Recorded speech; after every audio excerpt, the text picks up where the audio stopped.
and welcome to the Healthy Half Hour podcast. We are your hosts, Richard and Karen Inslee.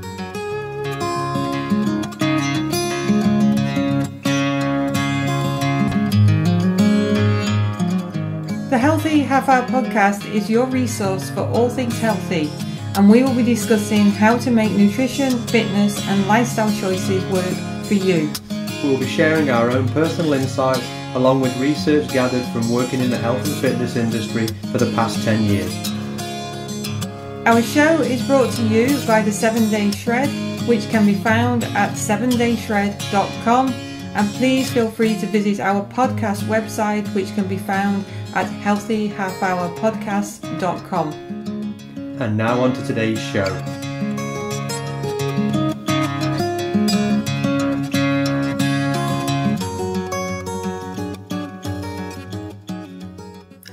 We're back again, and I don't know, has it been a week? Longer? Yep. About a week? Yeah.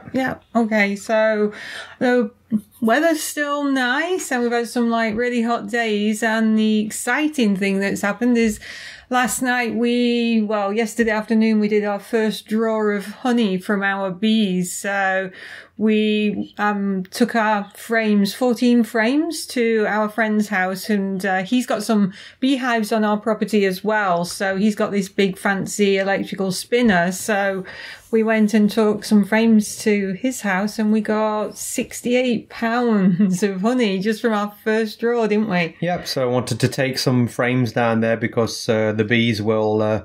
they'll actually draw what they call draw comb off the frame. So when they draw comb off, they actually fill that little pocket they make with honey, and then they'll put a cap on it when it's done, when it's full, and we take the cap off, take the honey out. So the comb itself does get damaged a little bit, but it's quicker for them to repair that comb and refill it again than what it would be to make comb from scratch. So we just basically took them out, emptied them, put them back, put the empties back, and hopefully with the little bit of summer we've got left, they'll fill some more and we'll get some more out of it. Yeah, because we only really had one hive last year, didn't we? And we got 170 pounds last year. So getting 68, I guess nearly 70 pounds already is a good, hopefully a good indicator that we'll way exceed last year's, because we've actually got 3 hives. One of them, because this is going to be really sad, but I've named all of our bees, our queens. Oh, God. So we have Penelope. I'm surprised you've not named all the bees as well. We have Penelope, and she's got the smallest hive, and she's doing okay, but she's a new queen this year. But she took over the old bees from last year, did she? Was it?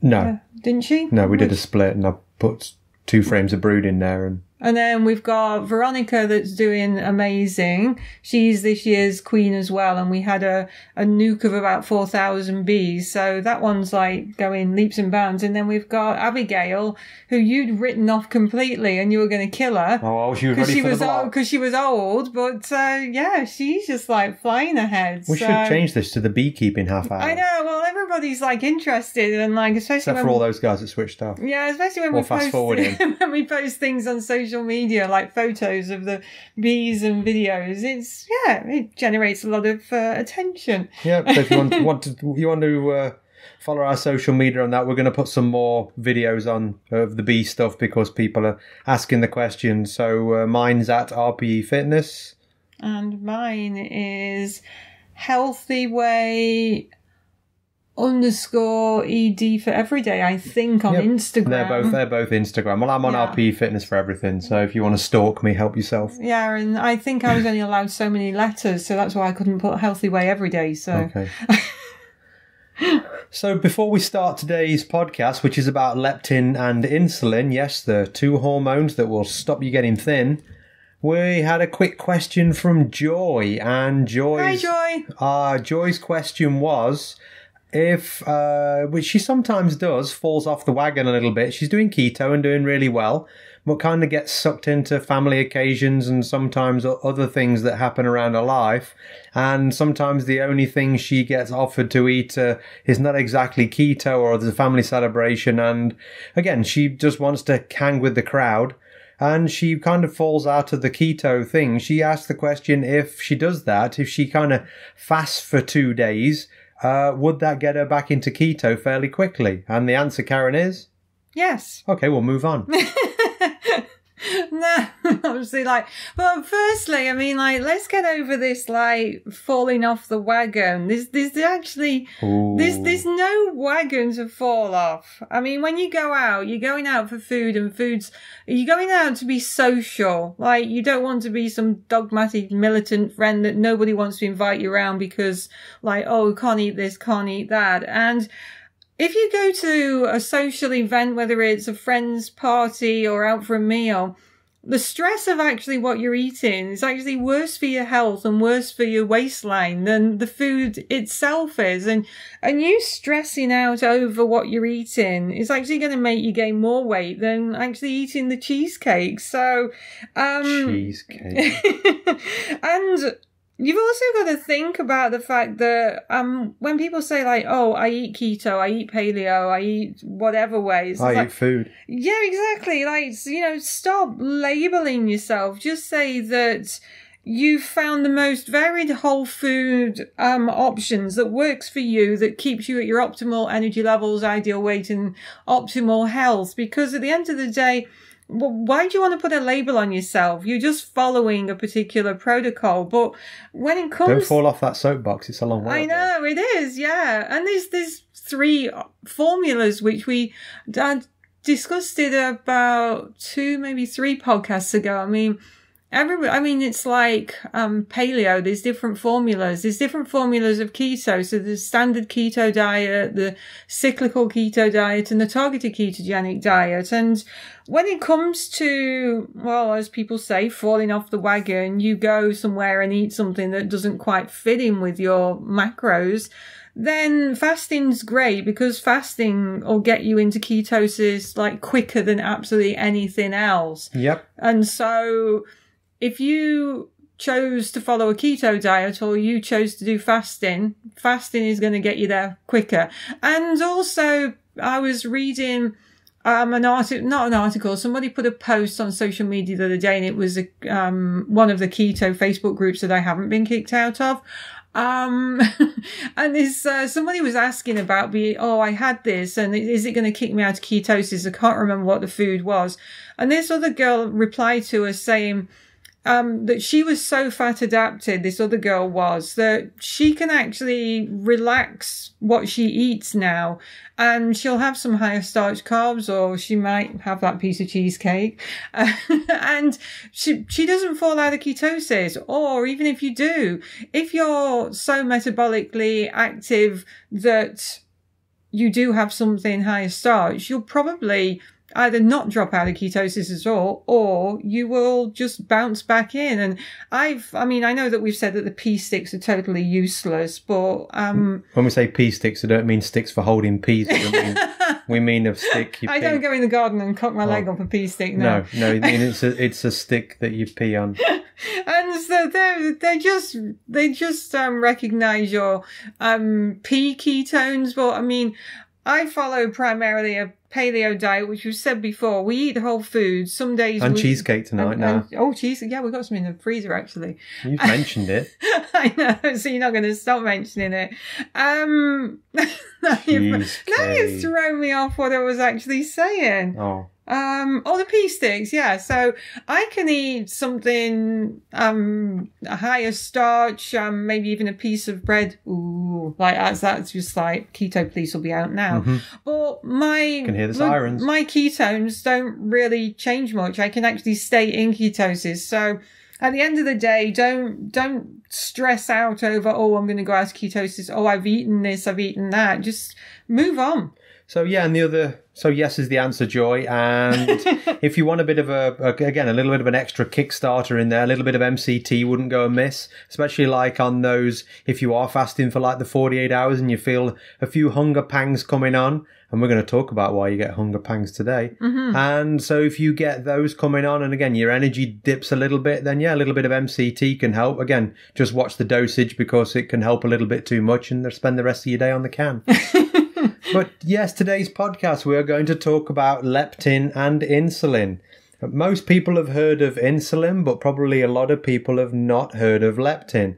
And again, we I think we mentioned when we were away camping that I was kind of reading a few books, and one of the books was basically just about kind of why people can't lose weight. And again, the connection between it's more often than not, it's a hormonal thing that stops people losing weight, as opposed to they're not eating correctly and they're not moving enough. So again, it's a lot of these factors that can be affected by diet and can be affected by exercise.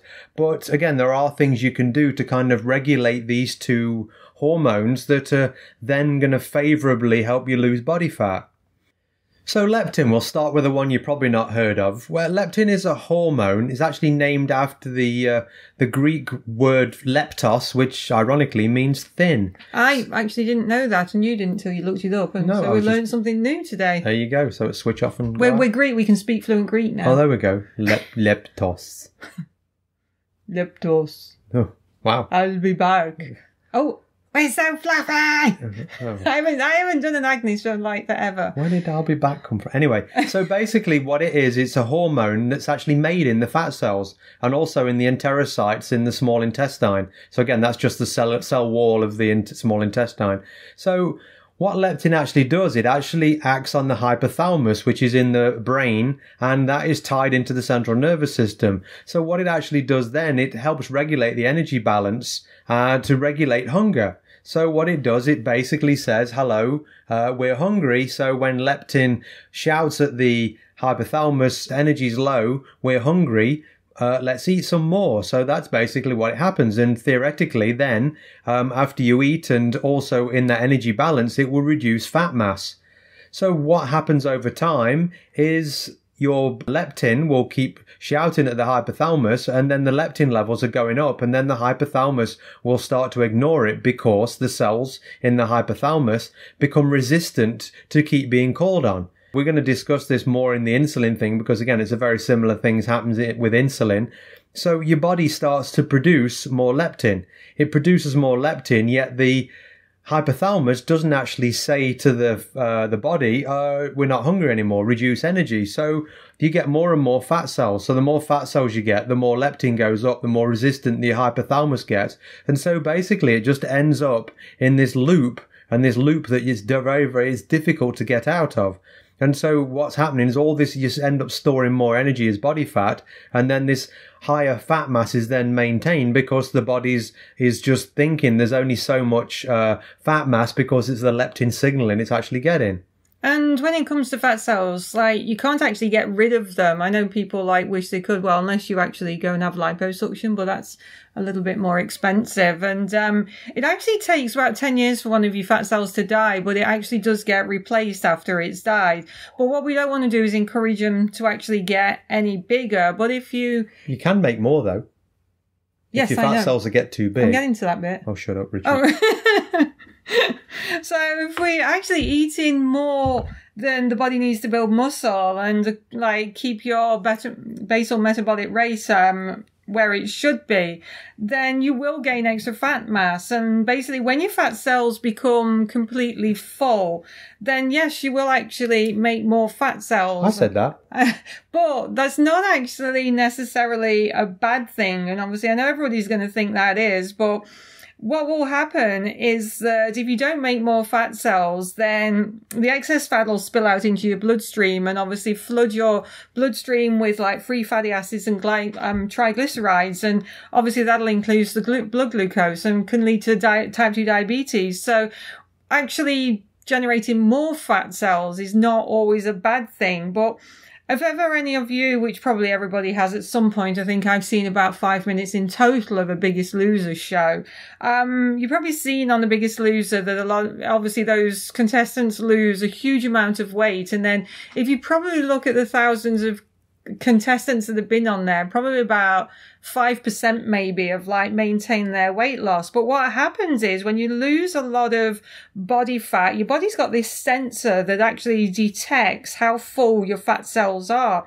And when you've got a load of empty fat cells, your leptin signaling actually drops, and it's almost like turning that leptin signaling off completely, flicking the switch. And so basically your body won't get that phone call or text message saying that you've got enough fat cells. So when that leptin signal's turned off, then you're not going to get that signal to say stop eating. So that's why a lot of those contestants, because they've got a lot of empty fat cells, and that sensor goes off saying, hey, there's lots of empty fat cells here, and then it's down-regulates your leptin signaling and kicks ghrelin into touch. Oh, who's ghrelin? We weren't really going to talk about ghrelin. No, we're not going to talk about ghrelin. But just explain what it is, just in case. But leptin's the one that tells you to stop eating, and ghrelin is the one that basically tells you to eat. So they're like the yin and yang to each other, aren't they? Yeah. So, but we're not going to go obviously down that route now, because obviously it's a leptin and insulin. It is. Yeah, you can look it up online. Yep. So again, that leptin resistance can just, again, sends the wrong signal to the body. And with resistance, again, that's basically what happens is, like Karen says, you keep sending the message, but it doesn't actually get through, or gets through in small amounts. And so the body doesn't get the whole picture. So insulin is another hormone. Like I say, probably everybody heard of insulin. And I mean, there was a couple of scientists called Frederick Banting and J.R.R. MacLeod. And in 1923, they actually won the Nobel Prize for finding insulin in the body and identifying it. Because up until that point, there was lots of people who would just be sick for a certain amount of time, and then just can't put any weight on, and then basically just shrivel up and die. And what they found was basically that insulin was actually supposed to be putting things into the cell and actually taking glucose down. And these people were dying because they got glucose levels that were massive in their blood, and basically their body couldn't do anything with it. So insulin's job is to actually reduce blood sugar levels to a manageable level, and then when those blood sugar levels come down, the sugar is either put into the liver, the muscles, or into a fat cell. Insulin is made in the pancreas. It's actually made in a really fancy place called the Islets of Langerhans. Sounds like a little seaside village, but yeah, I want to go there. Okay, that sounds fun. And when it's secreted from the Islets of Langerhans, it comes out in 2 phases. So it'll either be secreted really quickly, and that burst lasts about 10 minutes, which is obviously probably when you're just eating the food, that bolus of food's coming through. And the other release is a slow release, which is 2 to 3 hours. So when you eat some food, basically what happens then, depending on what the food's made up of, is depending how much your blood sugar goes up. So if it's a really processed, sweet, sugary food, then your blood sugar will climb really quickly. If it's not, if it's more of a whole food, more fat, protein based, then your blood sugar will go up a little bit less. Your blood sugar tends to go up anyway, because then again, there's often an insulin secretion depending on whatever you eat. And then what happens then is, once that blood sugar gets to a regular level that's too high, then that sugar needs to be partitioned off, and that's insulin's job. So again, if you're pretty sedentary and your muscles are full of sugar and glycogen, and your liver's full of sugar and glycogen, then basically what the body will do is insulin will partition it off into the fat cells. Hence, then the fat cells get a little bit bigger. And we've talked about being insulin resistant in the past. So basically, we just mentioned about leptin signaling being turned off. It's very much the same, whereas we become resistant to those insulin signals. So what happens is, a lot of the times our blood glucose levels are actually staying high, even if we're not eating any sugar, because our body's not able to control the levels that we already have. And so your liver keeps pumping glucose out even when you're not eating sugar, because your body's totally resistant to those levels of insulin. People think that we're most insulin resistant first thing in the morning. It's not exactly correct. I can't get my words out. I didn't even say a big word, did I? No, not yet. Struggling. And the other thing is that the significant difference is that you still have all of that storage capacity in your liver and muscles, and you have a small decrease in glycogen stores overnight, and that's what's behind the improved glucose response. So it's not the reaction to glucose has improved at a cellular level in the morning, but what actually happens is that there's the increase in cortisol is what actually helps you to stabilize your glucose levels. So when we say that we're more insulin resistant in the morning, it's not exactly correct, but obviously it's relevant to our cortisol levels, and we've talked about cortisol loads in the past, whereas obviously having high cortisol in the morning is like good because it's your internal coffee pot, but it's like when your glucose, your insulin and your cortisol are high at the same time, that's when it becomes problematic and we become even more insulin resistant, and then our blood glucose levels actually stay high. And one of the most underrated aspects of insulin resistance and metabolic flexibility is actually sleep. And I know, again, like, it seems like we say, oh, we've discussed this before, and like we always say there's like so many variable factors but so many similar factors that contribute to overall health, weight and energy levels.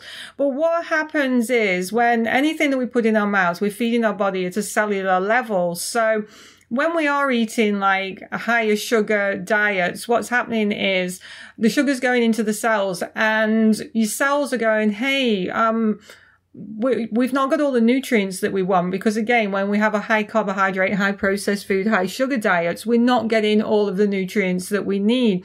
And with regard to sleep, 24 hours of poor sleep can reduce the glucose that's available to your brain by 6%. So what happens is your brain goes, hey, you need to eat more of this sugar because I've not got enough available to me now. So and it's one of the reasons, like, we're not getting fat because we're eating more because we're getting fat, because like we're not giving the body the right signals. So we have to think from a cellular level. So a lot of people, especially if they work shifts, they are sleep deprived continuously day after day after day. So those glucose stores, that the brain does need a little bit of glucose to function. I mean, we'll run quite happily on ketones, but that's a lot of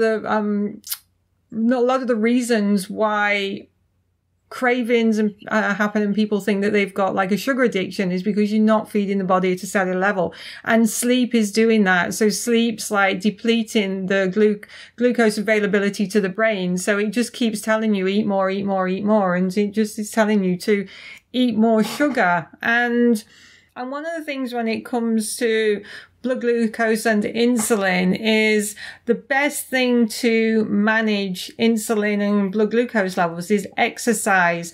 So if you're overweight, obese and type 2 diabetic, what happens is that any glucose that's floating around in your bloodstream, basically your cells can't actually use that blood glucose for energy. So it's like having the garden gate like shut too. You can't get into the garden.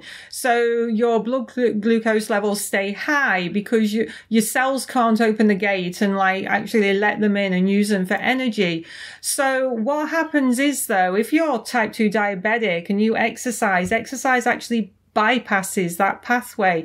So it doesn't have to be high intensity interval training. It doesn't have to be CrossFit, but just moving, getting the heart rate up. So if you are type 2 diabetic, yes, what you put in your mouth and diet will contribute huge, but any glucose that is in your body and in your bloodstream, if you do exercise, then you're going to open that door, open that gate, and your cells are going to actually be able to take that glucose up into those cells and use them for energy. GLUT4 receptor. GLUT4 receptor. That's basically what opens up in the cell. Yeah. So yes, there is actually, believe it or not, that's how metformin works. If you've ever heard of the drug metformin that helps type 2 diabetics, it actually gets the GLUT4 receptor opened up without doing the exercise. That's not an excuse to go and get a fistful of pills off your doctor. It was just a little bit of an add-on I kind of threw in there. So we've spoke about leptin and insulin resistance. And I mean, at the end of the day, you can ask any type 1 diabetic if they actually over-inject with insulin. More often than not, they'll put weight on,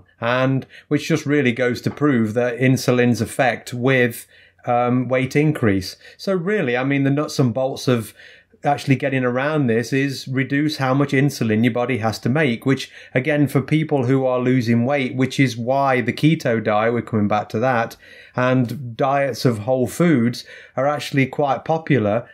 Because they work, because they actually reduce the insulin levels.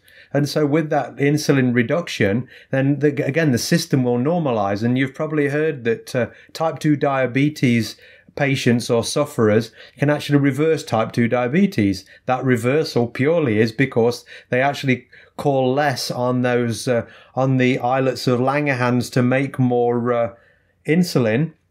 And so it basically regulates it back to normal levels. And so one of the quickest ways to actually get, again, insulin levels back down to normal and get leptin back down to normal. And again, like we said, I mentioned earlier on that most foods raise insulin to a certain degree. If, believe it or not, it's actually fasting.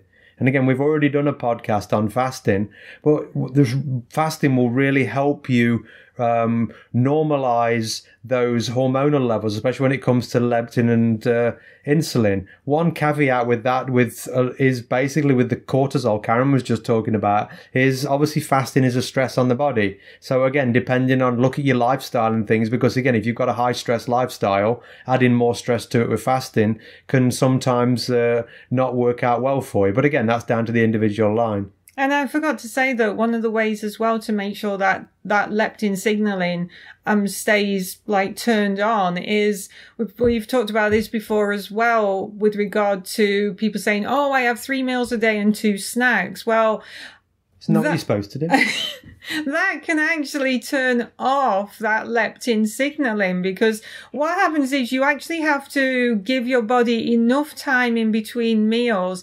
to keep that leptin signaling active. So if you were to have 3 meals a day, basically, and leave 4 to 5 hours in between each meal, you know, when like you've had your breakfast and then you get maybe 4 or 5 hours down the road and your tummy starts rumbling. Well, basically your tummy rumbling is your body saying, hey, I've almost used all the energy and nutrients from what you gave me at breakfast, and you need to give me some more food. And that is actually leptin that's sending that text message to your body. So that's your leptin signaling. So if you're eating breakfast at 8 and then having a snack at 10 and then lunch at like 12 and then doesn't another that snack keep your at 2. metabolism high? Yeah, right. Okay. We've surely done a podcast on that. Stop calling me Shirley. So if you don't give your body sufficient time in between meals, then your leptin signaling is going to get like stunted and turned off. So leading that, I was just saying about, we're bouncing around a little bit today. But going back to the fasting thing again, like I say, 24-hour fast, 48-hour fast, again, just to normalize those levels, again, of insulin, leptin. But so, like I say, sometimes that can be really hard on people because, again, of the stress factor. So even like 16-8, which is really popular now at the minute. So you eat in an 8-hour window. So you would eat from whatever, noon to 8 p.m. or 8 a.m. to 6 p.m., whatever works for you and your shift and what you're working out with your family, or basically however you eat. And in the 16 hours, you don't eat anything. So it's just another form of fasting. And again, but it allows the system to kind of reset, and it would be a little bit longer than if you actually did like prolonged fasts. But I mean, at the end of the day, like we actually did a podcast on fasting, which we probably should do an updated one because it was a couple of years ago. But again, I've found, again, with working with clients, especially people who are overweight and obese, that it's one of the best things for just resetting that system. Obviously, if you're a normal weight, fasting probably isn't the best thing for you. But I've found, again, even for me, if the weight slides one way a little bit too much, couple of days and things just tend to right. And I was talking to someone the other day and they did the first fast and they said the day after they couldn't believe how great they felt. And again, it allows the body to dump some of that toxic garbage it's got in it and just have a little bit of a clean up, which again, like we spoke on the podcast about autophagy and other things. So, and what's the other one? Autophagy and cell cleanup. Oh, it's eluding me. Yes. Put it in the show notes. That one again. No, I'll save it till next week. So again, a lot of different things. So hopefully, again, we've whetted your appetite a little bit with the leptin and the insulin. I mean, look at Google, Wikipedia, all the rest of it. There's a ton of different resources out there that list how it can affect the body and negatively affect the body. And sometimes, again, people stick into that whole food diet or keto diet. You sometimes just need to know the why, and then when you need to know the why, then sometimes it makes a little bit easier to stick to when you are tempted by those sugars, and then you think about how that's going to affect your body right down to a cellular level. A little bit of education isn't a bad thing.